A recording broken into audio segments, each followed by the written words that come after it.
যদি আমি আপনাকে বলি এমন একটি দেশ আছে যেখানে কয়লার মতো কালো দাঁতকে সৌন্দর্যের প্রতীক মনে করা হয়, যেখানে অনেক ঐতিহ্যবাহী বিয়ের গল্পে অপহরণের প্রথার উল্লেখ পাওয়া যায়, আর রাতের খাবারের মেনুতে থাকতে পারে ভাজা মাকড়সা বা পিঁপড়ের ডিমের স্যুপ, তাহলে কি বিশ্বাস করবেন? স্বাগতম লাওসে, বিস্ময়কর ঐতিহ্য ও অবাক করা বৈচিত্র্যের এক অনন্য দেশে। দক্ষিণ পূর্ব এশিয়ার বুকে লুকিয়ে থাকা এই ছোট্ট রাষ্ট্রটি বিশ্বের সবচেয়ে বেশি বোমাবর্ষণের শিকার দেশগুলোর একটি। তবুও এখানকার মানুষ ধ্বংসস্তূপকেও সৃষ্টিশীলতায় রূপ দিয়েছে এবং যুদ্ধের অবশিষ্টাংশ ব্যবহার করে তৈরি করেছে নিজেদের ঘরবাড়ি ও নিত্য প্রয়োজনীয় সরঞ্জাম। এগুলো শুধু গল্প নয়, বরং লাওসের বাস্তব জীবনের এমন কিছু সত্য যা আপনাকে বিস্মিত করবেই। এগুলো শুধু গল্পকাহিনী নয়, বরং এমন একটি সংস্কৃতির অংশ যা পৃথিবীর অন্য যে কোনো দেশের তুলনায় সম্পূর্ণ আলাদা। তাই আমাদের সঙ্গেই থাকুন, কারণ আপনি এখন যা জানতে চলেছেন তা পৃথিবীকে দেখার আপনার দৃষ্টিভঙ্গি চিরদিনের জন্য বদলে দিতে পারে। চলুন শুরু করি এমন একটি বিষয় দিয়ে যা হয়তো আপনার কৌতূহল বাড়িয়ে দেবে, আবার কিছুটা অস্বস্তিতেও ফেলতে পারে। আর সেটি হলো লাওসের অনন্য খাবারের সংস্কৃতি। এখানে খাবার শুধু ক্ষুধা মেটানোর উপায় নয়, বরং এটি মানুষের জীবনযাপন, সম্পদের সঠিক ব্যবহার এবং শতাব্দী প্রাচীন সংস্কৃতি ও ঐতিহ্যের প্রতিফলন। আপনি কি নিজের সীমা পরীক্ষা করার জন্য প্রস্তুত? কারণ লাওসে পোকামাকড় কোনো অদ্ভুত চ্যালেঞ্জ নয়, বরং অনেক মানুষের জন্য এটি দৈনন্দিন খাদ্য তালিকারই অংশ।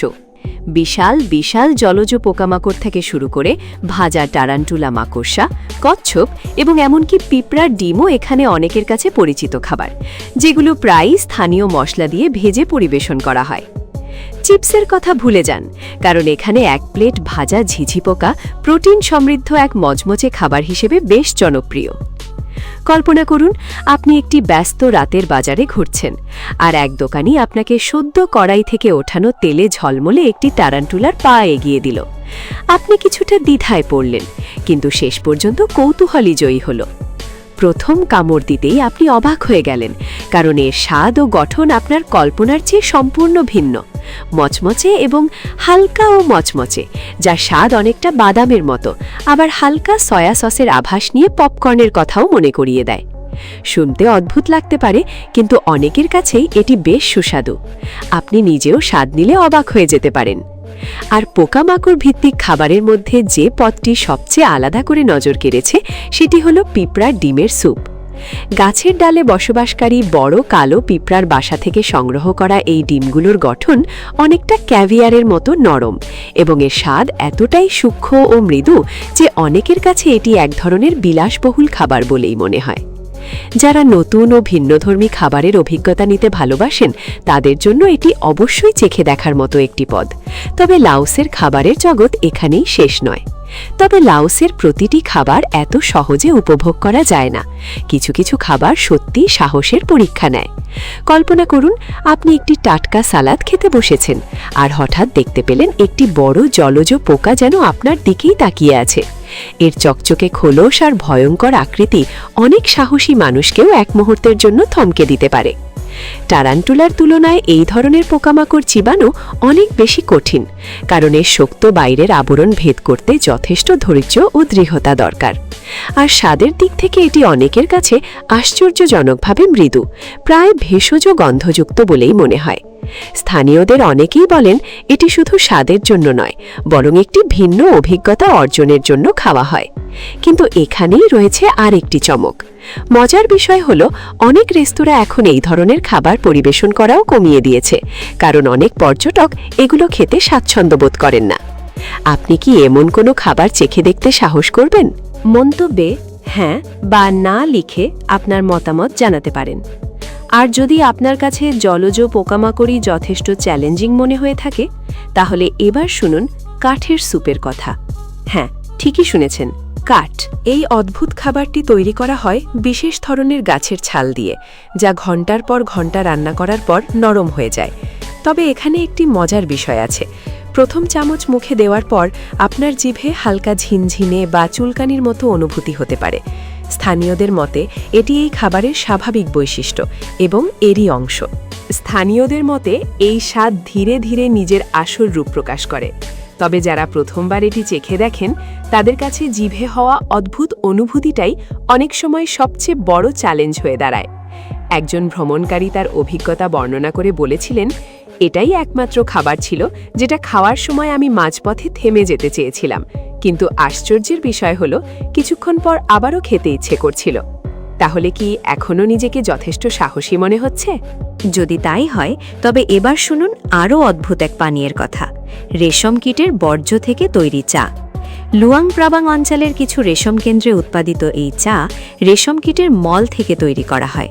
তবে শুনেই এটিকে বাতিল করে দেবেন না, কারণ স্থানীয়দের কাছে এর হালকা মাটির মতো স্বাদ এবং অনন্য সুবাস বেশ জনপ্রিয়। আর অনেক স্থানীয় মানুষ এর হজম শক্তি বৃদ্ধির উপকারিতার কথাও দৃঢ়ভাবে বিশ্বাস করেন। এটি সত্যি একটি বিরল অভিজ্ঞতা, তবে সম্ভবত শুধু সবচেয়ে সাহসী মানুষদের জন্যই। তবে যদি পোকামাকড় বা কাঠের স্যুপ আপনার পছন্দ না হয়, তাহলে চিন্তার কোনো কারণ নেই, কারণ লাওসে এমন অসংখ্য সুস্বাদু ও পরিচিত খাবারও রয়েছে যা প্রায় সবারই ভালো লাগতে পারে। আঠালো ভাত বা খাও নিয়াও লাওসের খাবারের প্রাণ হিসেবে পরিচিত, যা সাধারণত গ্রিল করা মাংস, মাছ এবং ঝাল সসের সঙ্গে পরিবেশন করা হয়। আর সবচেয়ে আকর্ষণীয় বিষয় হল লাওসে খাবারের দাম তুলনামূলকভাবে অনেক সাশ্রয়ী।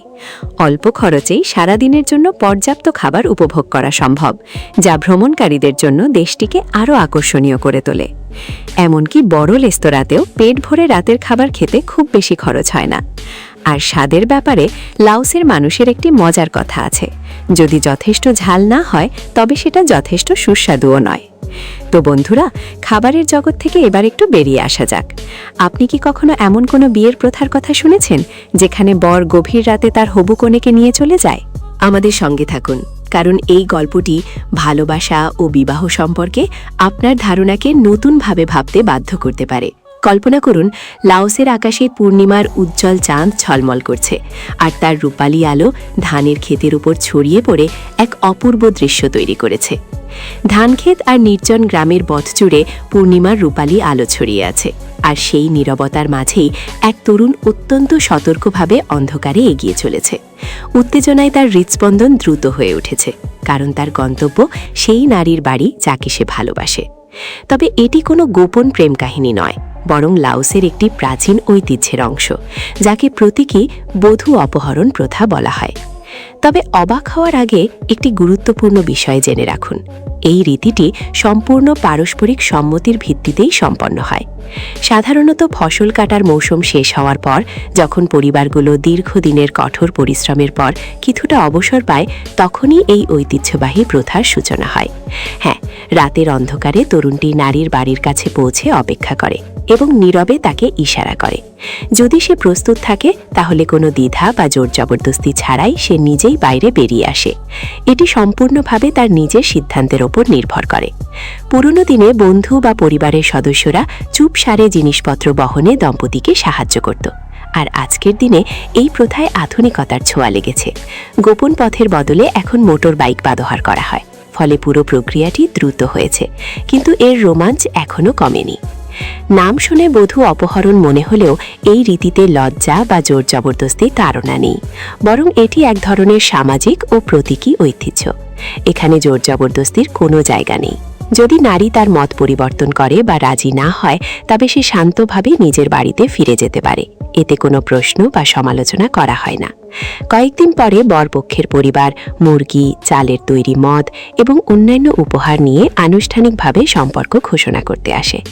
তখন দুই পরিবার একত্র হয় এবং বিবাহ নিয়ে আলোচনা করে, আর প্রচুর খাবার ও শুভেচ্ছার মাধ্যমে উৎসব মুখর পরিবেশে তা উদযাপন করা হয়। সময়ের সঙ্গে সঙ্গে এই রোমান্টিক ঐতিহ্য, বিশেষ করে শহরাঞ্চলে, কিছুটা কমে গেছে, তবে গ্রামীণ এলাকায় এটি এখনও একটি গুরুত্বপূর্ণ সাংস্কৃতিক ঐতিহ্য হিসেবে টিকে আছে।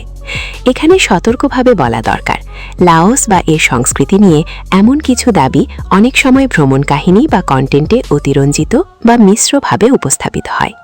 বাস্তবে লাওসে সৌন্দর্যের মানদণ্ড অঞ্চল ও জাতিগোষ্ঠী ভেদে ভিন্ন হলেও কালো দাঁতই সৌন্দর্যের মূল মানদণ্ড এভাবে সার্বজনীনভাবে বলা ঠিক নয়। তবে ঐতিহাসিকভাবে দক্ষিণ পূর্ব এশিয়ার কিছু অঞ্চলে দাঁত রং করার, দাঁত কালো করা বা ল্যাকুয়ারিংয়ের ঐতিহ্য ছিল, যা মূলত সাংস্কৃতিক পরিচয়, বয়সের পরিপক্কতা বা দাঁতের সুরক্ষার সাথে যুক্ত ছিল। এটাকে আধুনিক সৌন্দর্যের একমাত্র মানদণ্ড হিসেবে ধরা যায় না। আর আপনার বাক্যের শেষ অংশটা ইউটিউব স্টাইলের সিটিএ, মানে নোটিফিকেশন বেল। এটা অনুবাদ করলে দাঁড়ায়, এই বিষয়টি নিয়ে আলোচনা করার আগে যদি আপনি কোনোভাবে আমাকে সাহায্য করতে চান, তাহলে মাত্র 10 সেকেন্ড সময় নিয়ে নোটিফিকেশন বেলটি চাপতে পারেন। দাবান এবং সাবস্ক্রাইব করুন, এটি এই চ্যানেলকে অনেক সাহায্য করে। আর আপনি যদি এটি করেন, তাহলে আমি এই শোটি আপনার জন্য আরও ভালোভাবে তৈরি করার সর্বোচ্চ চেষ্টা করব। আমাদের কথা কি পাকা? এমন এক পৃথিবীতে যেখানে ঝকঝকে সাদা হাসিকেই সৌন্দর্যের মানদণ্ড ধরা হয়, লাওসের গ্রামের নারীরা দাঁত কালো করার শতাব্দী প্রাচীন ঐতিহ্যের মাধ্যমে সেই ধারণাকে চ্যালেঞ্জ করে। দাঁত কালো করার এই প্রক্রিয়া শুধু একটি রীতি নয়, বরং একটি শিল্প ও আত্মনিবেদনের প্রতীক। নারীরা বনের ভেতরে গিয়ে মাইতু গাছের ছাল সংগ্রহ করে, তারপর বাড়িতে এনে সেটি শুকিয়ে পুড়িয়ে ফেলে, যার থেকে নির্গত ধোঁয়া ও উপাদান। এই কালো ধোঁয়ার মধ্যে এক ধরনের মাটির মতো সুগন্ধ থাকে। এরপর শুরু হয় রং করার কাজ। ধোঁয়াকে ধরে রাখার জন্য লোহার একটি টুকরো ব্যবহার করা হয়, যেখানে নারীরা তাদের আঙুল ঘষে নিয়ে ধীরে ধীরে দাঁতে একটি স্তর তৈরি করেন। এটি একটি সময় সাপেক্ষ ও পরিশ্রমী প্রক্রিয়া, যেখানে সঠিক উজ্জ্বলতা ও রং পেতে পুরো 1 সপ্তাহ ধরে প্রতিদিন প্রায় 1 ঘন্টা করে সময় দিতে হয়। একটি ছোট গ্রামে ভ্রমণের সময় আমি নইয়ের সঙ্গে দেখা করি, যিনি হাসি মুখে গর্বের সঙ্গে তার কালো দাঁত দেখাচ্ছিলেন। তিনি এর পেছনের অর্থ ব্যাখ্যা করে বলেছিলেন, কালো দাঁতই সুন্দর। এটি তার কাছে শুধু সৌন্দর্যের প্রতীক নয়, বরং পরিচয় ও ঐতিহ্যের অংশ। এটি বোঝায়, আমি বড় হয়েছি, আমি পরিশ্রমী এবং পরিবারের দায়িত্ব নেওয়ার জন্য প্রস্তুত। এটাই তার পরিচয়ের অংশ। তার কথার মধ্যে ছিল এক ধরনের শান্ত আত্মবিশ্বাস, যা আগে অদ্ভুত মনে হয়েছিল, এখন তা ধীরে ধীরে ঐতিহ্য ও গর্বের সঙ্গে জড়িয়ে অর্থবহ মনে হতে শুরু করে। দাঁত কালো করা শুধু সৌন্দর্যের জন্য নয়, বাস্তবিক দিক থেকেও এর একটি ব্যবহারিক ভূমিকা আছে। রেজিন বা প্রাকৃতিক উপাদান দাঁতকে ক্ষয় থেকে রক্ষা করতে সাহায্য করে, যা এমন সম্প্রদায়গুলোর জন্য এক ধরনের প্রাকৃতিক সুরক্ষা হিসেবে কাজ করত, যেখানে আধুনিক দন্তচিকিৎসা সহজলভ্য ছিল না। তবে সময়ের সঙ্গে সঙ্গে এই প্রথাও পরিবর্তিত হচ্ছে। শহরের নতুন প্রজন্ম এখন আধুনিক জীবনধারার দিকে ঝুঁকছে, সৌন্দর্যকে বেছে নিচ্ছে। তবুও দূরবর্তী গ্রামগুলোতে এটি আজও মা থেকে কন্যার কাছে পৌঁছে যাওয়া একটি মূল্যবান ঐতিহ্য হিসেবে টিকে আছে। আপনি কি কখনো হাতিকে রাজাদের মতো গম্ভীরভাবে হাঁটতে দেখেছেন, বা রকেটকে আকাশ চিরে উঠে যেতে দেখেছেন, অথবা পুরো একটি গ্রামকে পানির খেলায় মেতে উঠতে দেখেছেন? একসময় লাওসকে 10 লক্ষ হাতির দেশ বলা হতো, কিন্তু এখন সেখানে বন্য ও গৃহপালিত মিলিয়ে 1000-এরও কম হাতি বেঁচে আছে। এই বিশাল প্রাণীদের সম্মানে প্রতি বছর সাভান্নাক্ষেত প্রদেশে হাতি উৎসব আয়োজন করা হয়, যা সারা বিশ্ব থেকে পর্যটকদের আকর্ষণ করে।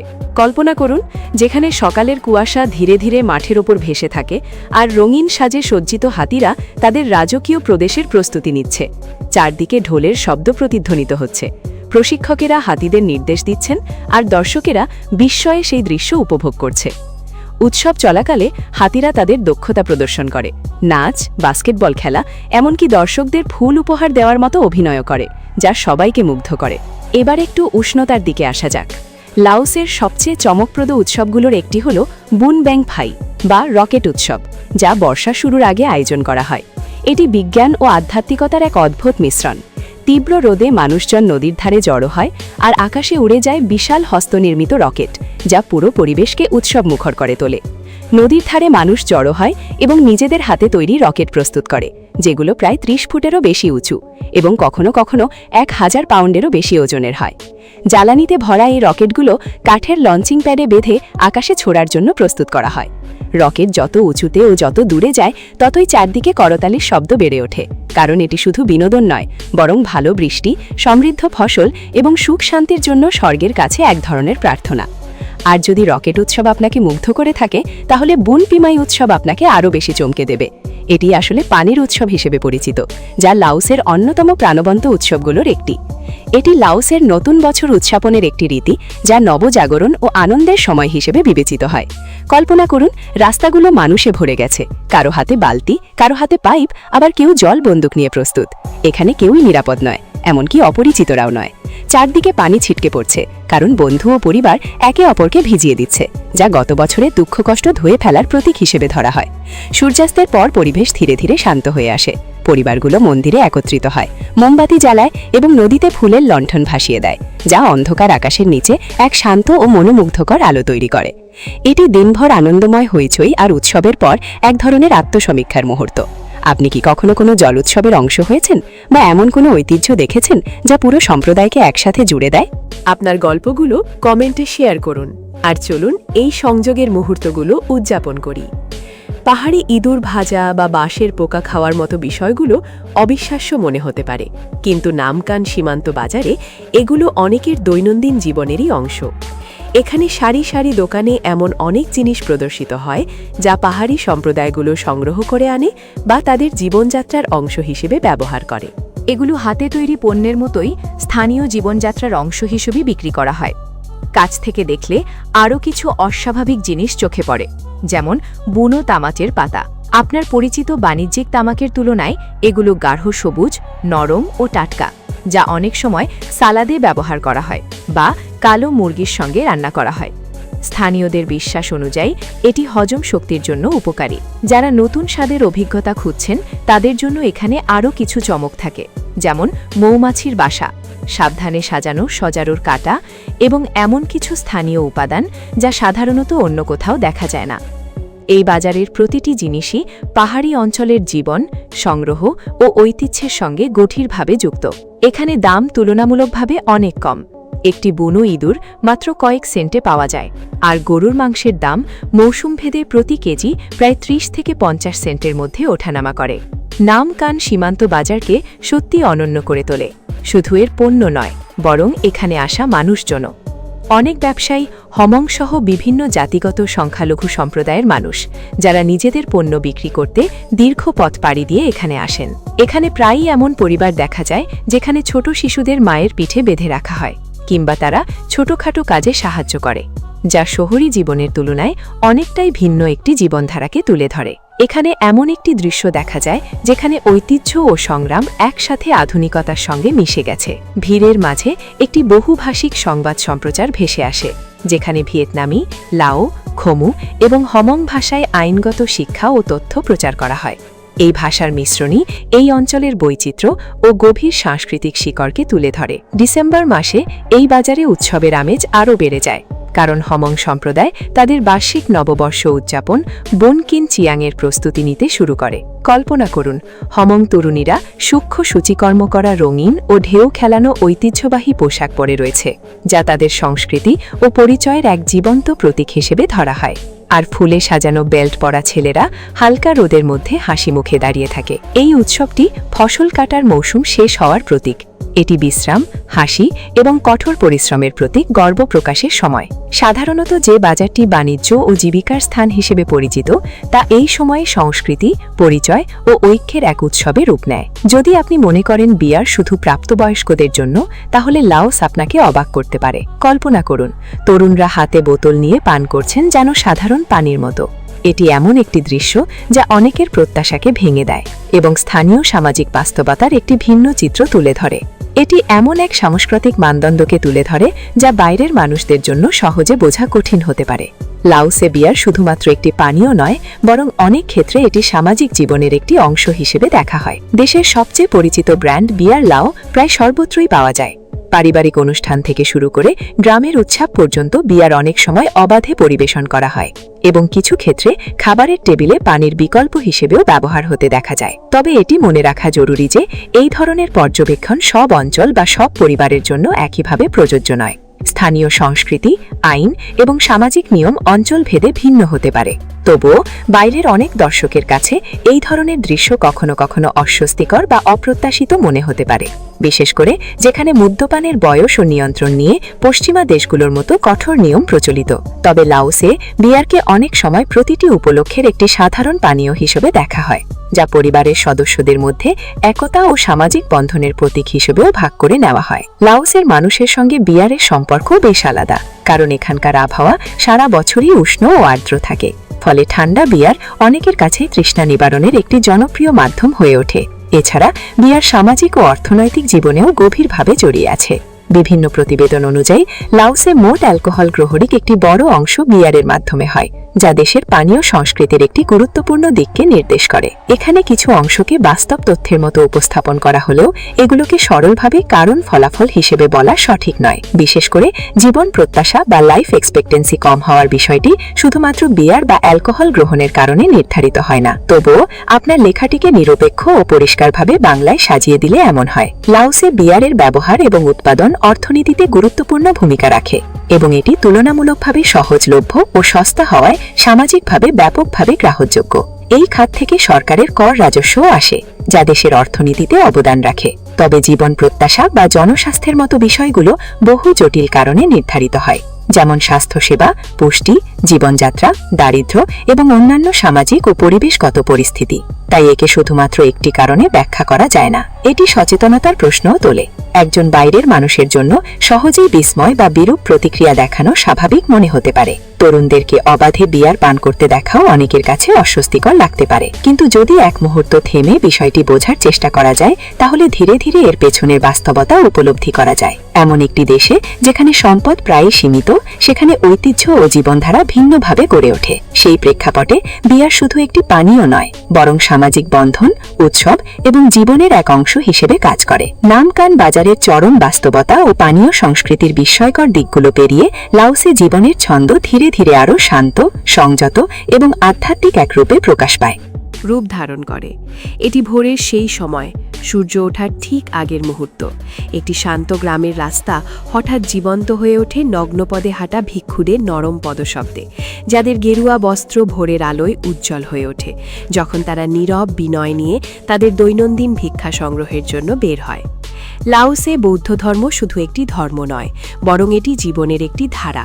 সারা দেশে ছড়িয়ে থাকা প্রায় ২৬,০০০-এর বেশি ভিক্ষু এবং ৪,৭০০-এর মন্দিরের মাধ্যমে থেরাবাদ বৌদ্ধ ধর্ম মানুষের দৈনন্দিন জীবনের গভীরে মিশে গেছে। ভিক্ষুরা তাদের দিন শুরু করেন ভোরের প্রথম আলোতেই এবং দিনের একমাত্র আহার সংগ্রহের জন্য তারা নগ্নপদে আশপাশের এলাকায় ঘুরে বেড়ান, যা স্থানীয় মানুষ অত্যন্ত বিনয় ও শ্রদ্ধার সঙ্গে দান করেন। প্রতিটি দৃশ্য গভীর সরলতার প্রতিফলন ঘটায়। ধনী বা দরিদ্র নির্বিশেষে সবাই রাস্তার পাশে নীরবে হাঁটু গেড়ে বসে মাথা নত করে। হাতে ধোয়া ওঠা আঠালো ভাতের ছোট পাত্রমুই অপেক্ষা করে ভিক্ষুদের জন্য। এখানে শব্দের প্রয়োজন হয় না। ভিক্ষুরা চোখ না মিলিয়ে শান্ত ভঙ্গিতে সেই ভিক্ষা গ্রহণ করেন, কারণ বিনয় ও শ্রদ্ধাই এই পবিত্র আদান প্রদানের মূল ভিত্তি, কেন্দ্রেই অবস্থান করে। আপনি ভাবতে পারেন, কেন ঠিক আঠালো ভাত? আসলে বিভিন্ন খাদ্য সংক্রান্ত প্রতিবেদনে লাওসকে বিশ্বের অন্যতম প্রধান আঠালো ভাত ভোক্তা দেশ হিসাবে উল্লেখ করা হয়, যেখানে একজন সাধারণ মানুষ বছরে উল্লেখযোগ্য পরিমাণ চাল গ্রহণ করে। আঠালো ভাত বা খাও নিয়াও শুধু একটি খাবার নয়, বরং এটি একটি আধ্যাত্মিক অর্ঘ্য, ভক্তি ও দৈহিক আধ্যাত্মিক জগতের মধ্যে এক ধরনের সেতুবন্ধন হিসেবে বিবেচিত হয়। দানের সময় ভক্তরা ধোঁয়া ওঠা ভাত ভিক্ষুদের উঁচু পাত্রে অতি শ্রদ্ধার সঙ্গে রাখেন, আর সেই মুহূর্তের প্রতিটি ভঙ্গি গভীর মনোযোগ ও সম্মানের প্রতিফলন ঘটায়। পাশেই ধীর গতির নদীর ধারে পাখিদের জন্য ছোট ছোট ভাতের বলও রাখা হয়, যা করুণার আরেকটি রূপ হিসেবে দেখা হয় এবং বিশ্বাস করা হয় এটি আশীর্বাদ বয়ে আনে।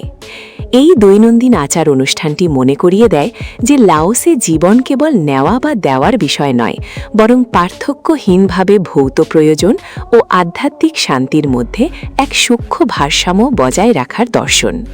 ভিক্ষুদের জীবন কঠোর নিয়মে আবদ্ধ, যা তাদের সচেতনতা ও সরলতার প্রতি গভীর প্রতিশ্রুতি প্রকাশ করে। তারা সাধারণত দুপুরের আগে একবারই আহার করেন, খাবারের মধ্যে ভালো বা খারাপের কোনো পার্থক্য করেন না এবং নিজেরা রান্না করেন না। ভক্তরা শুধুমাত্র রান্না করা খাবারই দান করা যায়, কখনো কাঁচা সবজি বা কাঁচা চাল নয়, কারণ মন্দিরে সাধারণত রান্নাঘর থাকে না। বৌদ্ধ লেন্টের ৩ মাসের সময় ভিক্ষুরা তাদের মন্দিরেই অবস্থান করেন এবং ধ্যান ও ধর্মীয় শিক্ষার অধ্যয়নে মনোনিবেশ করেন। এর বিপরীতে ভক্তরা নিজেদেরকে পুণ্য অর্জনের কাজে উৎসর্গ করেন, অনেক সময় বিবাহ, গুরুত্বপূর্ণ সিদ্ধান্ত, এমনকি মদ্যপান থেকেও বিরত থাকার মতো সংযমের পথ বেছে নেন। এটি আত্মসমীক্ষার এক শান্ত সময়, যার লক্ষ্য ব্যক্তিগত আধ্যাত্মিকতা ও সামষ্টিক সম্প্রীতি বৃদ্ধি করা। প্রথম দর্শনে এই দৃশ্য অচেনা মনে হতে পারে, মনে হতে পারে এটি আধুনিক জীবনের কোলাহল ও বিভ্রান্তি থেকে অনেক দূরের এক পৃথিবী, কিন্তু যত বেশি আপনি দেখেন তত বেশি অনুভব করতে শুরু করেন যে এই নীরবতা, শ্রদ্ধা এবং সরল আচার অনুষ্ঠানের মধ্যে কত গভীর শক্তি লুকিয়ে আছে।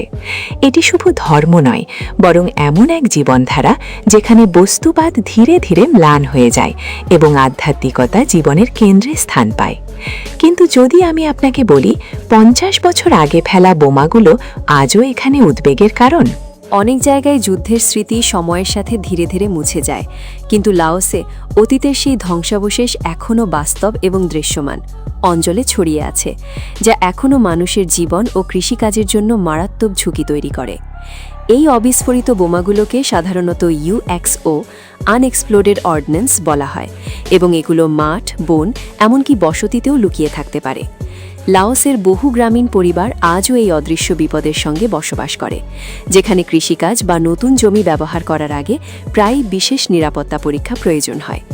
বিভিন্ন আন্তর্জাতিক ও স্থানীয় সংস্থা এই বিপদ দূর করতে কাজ করছে, কিন্তু প্রক্রিয়াটি ধীর এবং জটিল।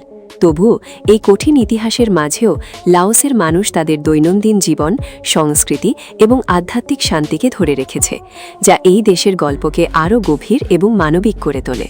তারা সেই চিহ্নগুলোকে জীবনের শেষ পরিচয় হিসেবে না দেখে বরং সহনশীলতা ও পুনর্গঠনের অংশ হিসেবে গ্রহণ করেছে।